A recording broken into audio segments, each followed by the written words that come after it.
MP को लेकर क्या हो रहा है, क्योंकि यहां पर भी कई फैक्टर्स है जो कि नजर आए, लेकिन सबसे बड़ा फैक्टर क्या था? एमपी में दिखा मोदी फैक्टर का जादू। डबल इंजन सरकार पर जनता की मुहर लगी। लाडली बहना योजना से बड़ा फायदा मिला, जो कि चुनाव से पहले जिसको लॉन्च किया गया था एमपी सरकार की तरफ से, और ये जो फैसला है वो शिवराज सिंह चौहान के साथ जाता हुआ नजर आया। हालांकि अब बड़ा सवाल यही है कि आखिर कौन होगा अब अगला सीएम, क्योंकि पहले ही क्लियर कर दिया गया था कि अभी कोई भी मध्य प्रदेश में चेहरा होने वाला नहीं है, ना ही शिवराज सिंह चौहान। लेकिन अब सवाल ये कि कौन, अगर शिवराज सिंह चौहान है, अगर नहीं तो फिर कौन?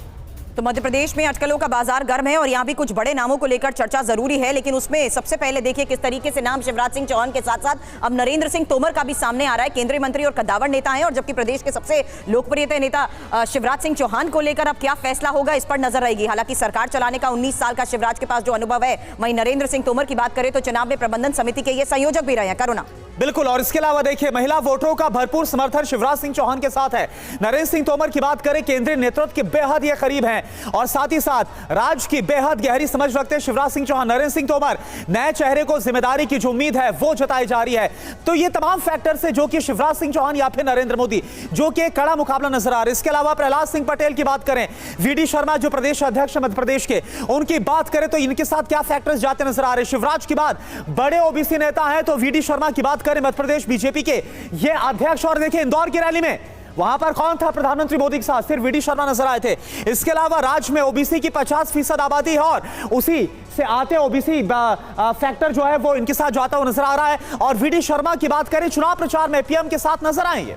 हालांकि पीएम ने जिस तरीके से इनकी पीठ थपथपाई, साथ में इनके रोड शो किया, वीडी शर्मा को लेकर सुर्खियां तब भी बनी। और प्रहलाद सिंह पटेल की बात करें तो आरएसएस के पसंदीदा नेताओं में ये शामिल बताए जा रहे हैं, जबकि पार्टी के मुखर चेहरों में ये शुमार है। हालांकि छुपा रुस्तम साबित हो सकते हैं वीडी शर्मा, ये जिस लिहाज से कहा जा रहा है। मैं सीधे शुभम गुप्ता के पास रुख करना चाहूंगी। और शुभम, अब कौन कौन से नामों को लेकर चर्चा हो रही है, किस आधार पर हो रही है, ये तो हमने स्टूडियो में जान लिया, लेकिन जमीनी स्तर पर हकीकत क्या नजर आ रही है, चर्चाएं क्या हैं? देखिए, जितने भी नेताओं से अगर आप सवाल करें, कल हमने मुख्यमंत्री से पूछा, ज्योतिरादित्य सिंधिया से, वीडी शर्मा से, जितने भी आपने नाम लिए, सभी का एक ही जवाब था कि ये फैसला तो संगठन करेगा।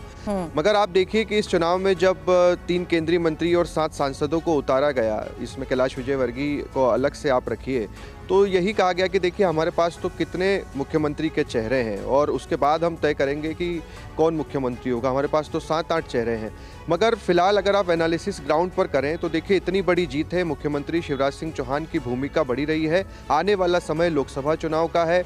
बीजेपी बखूबी जानती है कि शिवराज सिंह चौहान का इस्तेमाल किस तरह से करना है, क्योंकि 2020 में जब उपचुनाव हुए 28 सीटों पर, जब कांग्रेस की सरकार की बीजेपी की सरकार आई, उस समय भी सबसे ज़्यादा मेहनत शिवराज सिंह चौहान ने की। 28 में से 19 सीटों पर जीत दर्ज की, इसीलिए एक बार फिर से उन्हें मुख्यमंत्री बनाया गया। तो इसका लोकसभा चुनाव में फ़ायदा होगा। लाडली बहना योजना का इम्पैक्ट रहा है, और आप देखिए कि दोनों जो दूसरे राज्य हैं, छत्तीसगढ़ या राजस्थान, दोनों में इस योजना को मैनिफेस्टो में बीजेपी ने। लेकिन देखिए शुभम, बड़ी बात यह भी है कि इसके बावजूद भी शिवराज सिंह चौहान का जो चेहरा है वो सामने नहीं रखा गया, और उसके बाद अब कई कद्दावर चेहरे हैं। कैलाश विजयवर्गीय भी उसमें शामिल हैं, ज्योतिरादित्य सिंधिया भी उसमें शामिल हैं। तो ये कितनी बड़ी चुनौती साबित होने वाला है केंद्र के लिए? देखिए, अब जो केंद्र में फैसले प्रधानमंत्री नरेंद्र मोदी और अमित शाह जो उन्होंने कह दिया वो सभी नेता मान लेंगे। उन्होंने कहा कि सामूहिक नेतृत्व पर चुनाव लड़ा जाएगा, सभी नेताओं ने माना। बड़े बड़े होर्डिंग्स में मुख्यमंत्री शिवराज सिंह चौहान का छोटा सा फोटो था। प्रधानमंत्री नरेंद्र मोदी, यहाँ तो थीम सॉन्ग ही मध्य प्रदेश का, एमपी के मन में मोदी, मोदी के मन में एमपी, और वो चीज़ें हमें दिखाई भी दी। प्रधानमंत्री ने जमकर रैलियाँ भी यहाँ पर की है। तो हर एक तरह से अगर आप देखें तो जितने भी नेता हैं वो इस बात के लिए तैयार हैं